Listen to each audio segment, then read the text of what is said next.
O juiz Flávio Dino, como eu descrevi aqui, baixou liminares para tentar acabar de vez com o orçamento secreto, e uma dessas liminares, ela, digamos assim, nasceu de uma denúncia que a sua organização fez em conjunto com outras duas, a Transparência Brasil e a Associação Contas Abertas. Você pode explicar para quem nos assiste que denúncia foi essa, quando ela foi apresentada? Em 2022, o Supremo julgou, como você falou, a inconstitucionalidade do orçamento secreto, especialmente na modalidade das emendas de relator. No âmbito desse julgamento, as nossas organizações já estávamos inscritas, nós já atuamos como amigas da corte, como amicus curiae. Então, nós participamos desse julgamento, apresentando informações, trazendo insumos para que o Supremo chegasse ao que nós entendíamos ser a melhor decisão. Após a decisão do Supremo, que declarou a inconstitucionalidade do orçamento secreto e da utilização das emendas de relator para criar figuras interpostas entre o parlamentar e indicador dos recursos dos seus beneficiários, nos termos utilizados pelo Acórdão do Supremo, o Congresso Nacional e o governo federal encontraram caminhos de seguir as mesmas práticas. Então, inicialmente, os recursos que estavam destinados ao relator geral foram destinados aos ministérios do governo federal, mas o controle sobre a indicação desses recursos continuava sendo dos parlamentares, sem a adequada transparência e existência de mecanismos de controle e fiscalização. Houve também, em paralelo, e de forma proporcional à queda dos recursos destinados às emendas do relator no orçamento de 2023 e, posteriormente, 2024, um aumento dos valores destinados às emendas de comissão.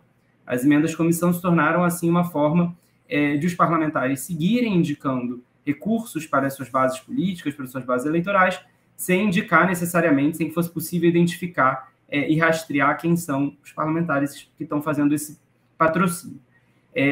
Tendo em vista essa situação, em agosto de 2023, ainda sob a presidência da ministra Rosa Weber, que era relatora dessa ação, nossas organizações entraram com uma manifestação no Supremo, no âmbito da DPF 854, alegando que o acórdão do Supremo vinha sendo descumprido.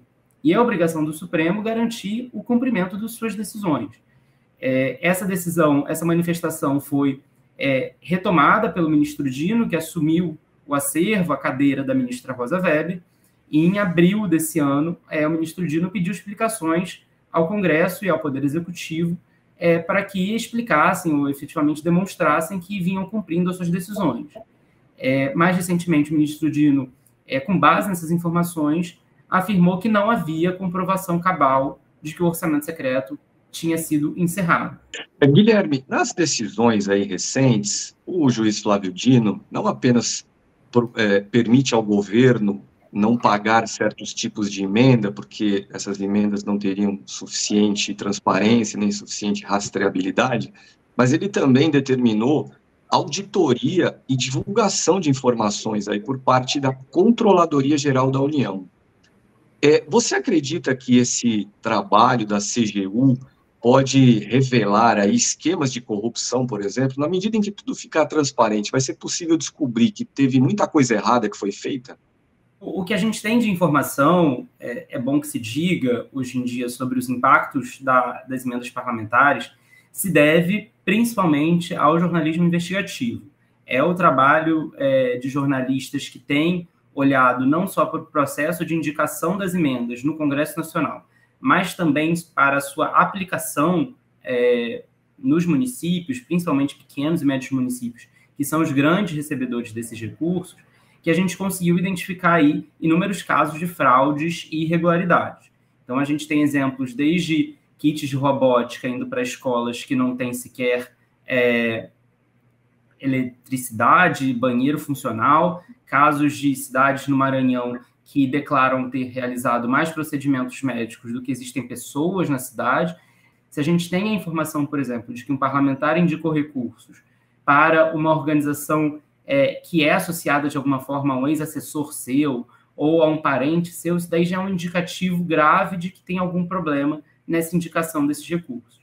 Para além disso, diversas investigações, inclusive aqui no Rio de Janeiro, pelo UOL, mostraram como recursos foram destinados a organizações que cometeram fraudes e licitatórias, superestimando preços e superfaturando contratos. Então, essas práticas têm sido recorrentes, mas a gente não tem dúvida de que o que a gente viu é só a ponta do iceberg. São casos específicos que foram identificados por veículos de imprensa e por alguns órgãos de fiscalização. É importante, portanto, que o Tribunal de Contas da União e a CGU assumam o seu papel de fiscalização desses recursos. A gente entende que, para além desses riscos de corrupção na destinação de recursos específicos, existe também um grave impacto eleitoral que essas emendas parlamentares vão produzir. Sei que você já mencionou isso brevemente, mas os parlamentares talvez estejam até um pouco mais tranquilos com a decisão, porque grande parte das emendas já foram pagas antes do início do período eleitoral.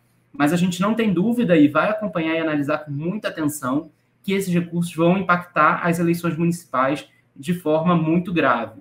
Vão desequilibrar disputas eleitorais, vão perturbar o direito dos eleitores fazer suas indicações, suas escolhas de voto livremente. Grupos políticos, prefeitos, vereadores que têm padrinhos em Brasília vão ser beneficiados. Se falta transparência dos recursos no Siga Brasil, no Transfere Gov, sobra transparência nas redes sociais. Os parlamentares e seus aliados estão aí se gabando de indicarem recursos e receberem nas suas cidades, nos seus municípios. Isso não quer dizer que essas cidades não precisem desses recursos e que os recursos que eventualmente foram destinados não podem produzir resultados positivos. Se uma ambulância foi comprada no município X, não tenho dúvida de que essa ambulância pode ser usada e pode beneficiar aquela população. Não é sobre isso. O que é importante é que a gente considere como foi a decisão de indicação desses recursos, se eles obedecem a critérios técnicos ou não, e se a destinação foi feita da forma mais efetiva e eficiente com o dinheiro público. Acho que o ministro Dino está seguindo um caminho cauteloso, no sentido de ele mesmo ter chamado uma audiência de conciliação, trazido as partes para participar de alguma forma da negociação e das discussões. Então, me parece que uma medida nesse nível, né, e aí relembrando que as emendas impositivas foram criadas, em parte, como reação ao processo de contingenciamento das emendas e uso delas para conquistar maiorias políticas nas vésperas de votações importantes no Congresso, me parece que uma decisão desse escopo geraria uma reação ainda mais grave e forte do setor político, né, dos parlamentares.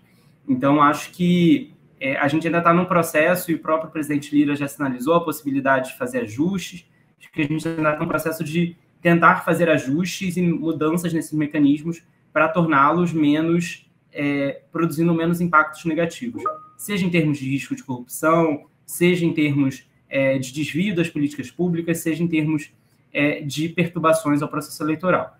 Então, acho que a gente ainda está nesse processo. Me parece um pouco distante essa proposta, essa possibilidade da declaração da inconstitucionalidade das emendas impositivas como um todo.